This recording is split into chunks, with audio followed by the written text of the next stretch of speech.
The 4 conversations. Now, some background on this. I know you had the book. This work, we invented this work, discovered this work back in the 90s, working with people who were engaged in the implementation of change. Special note, although this and other videos make reference to leading and managing change, the principles and ideas discussed are applicable to producing any result where communication is required. Whenever you hear the word change in the video, you can substitute the word result or outcome, and the lesson points will still apply. And they kept running into the same kinds of problems you do, including there are John Smithers located down lower in the organization, and they're accountable for producing a change. Who is John Smithers? He is the focal character in a Harvard Business School case participants in this executive education program are using to help understand the 4 conversations and their application. Whenever you hear Smithers, it is in reference to the character in this case. And they don't have the power, they don't have the authority, they don't have access to all the resources, and they've got to produce the change. And the issue was, how do they successfully and reliably do that? So we went to work to find out what is the key thing that if you reliably do it, you will be successful. Now, the other thing about these conversations was, so when we discovered those, we started experimenting more with managers on a day-to-day basis. And these are daily conversations. So we're going to be talking about the 4 conversations. And it's called daily communication. That's because you do it daily. We're doing it right now. We've been in one of those conversations since we started this morning. And what this conversation is an understanding conversation. You've been in a program that is mostly an understanding conversation. You have these all the time. In fact, you can't not have one of these unless you're doing what we call unproductive communication.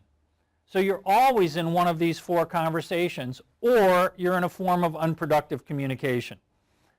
So the issue then is not like we're talking about something radically new, like something you've never seen before, you have no experience with. We're talking about something that you have experience with, just not necessarily in the way we're going to talk about it. It's kind of like, it's so transparent. It's like water to the fish until the fish gets into a different kind of water. I'm just swimming. We're just talking. So we're going to look at, well, what's missing? What could be missing in the communication, which if you just add a few things or alter a few things, has this profound impact on your ability to produce results with people, particularly in the area of organization change. So all this is organized around these day-to-day communication. Nothing out of the ordinary, no new thing you have to go invent, no new whole set of practices. There are a few new practices. I shouldn't say no new practices. So 4 productive conversations.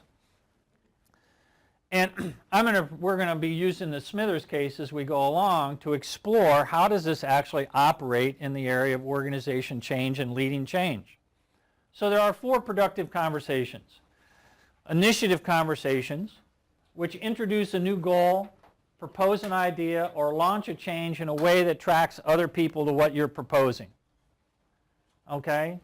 If it attracts nobody, then that's the end of it. If it attracts at least one person, you've got to start.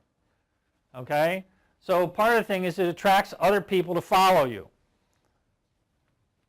Understanding conversations have an entirely different purpose. And they have people create their own role. One of the questions came up over here is, how do you create roles? Have people create their own role in something and engage by asking useful questions and contributing good ideas. Now, there are sort of this range to these conversations in terms of the extent to which you do some of these. So we found in doing this work, we were talking to a bunch of emergency room physicians, and they were talking about their hospital, and they said, well, you know, in our hospital, how an understanding conversation goes is like this. This is a new policy. Do you understand? And that was pretty much it. So there wasn't a whole lot of this. It was just, this is what's going to happen. Performance conversations. Support people in getting into action by making requests, promises, and agreements for performance. These are the only conversations that do that. Unfortunately, people don't use these conversations appropriately. They use other conversations in place of these, and they don't get what they want. And then the fourth one are closure conversations. They help people put the past behind them and move forward with credibility. One of the issues that came up over here was credibility, a positive attitude, and a sense of accomplishment. So these are the four general types of conversations that we're going to be talking about. Now, to just give you a quick example. So an initiative conversation as related to a change would be something like announce a new customer service policy and the reasons for its value. So I've initiated that. An understanding conversation would then have question and answer sessions to discuss the new policy, a timeline, and how it fits with people's current jobs. How does this work? How's this going to fit in? What are we going to need? Is this going to work? What do we have to modify? Where we're actually willing to listen to what they have to say. Performance.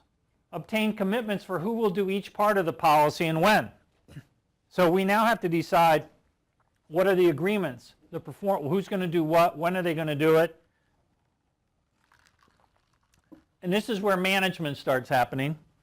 This stuff tends to be more toward leading. This tends to now get into managing. And then closure, which is to report results, thank people, and put in corrections.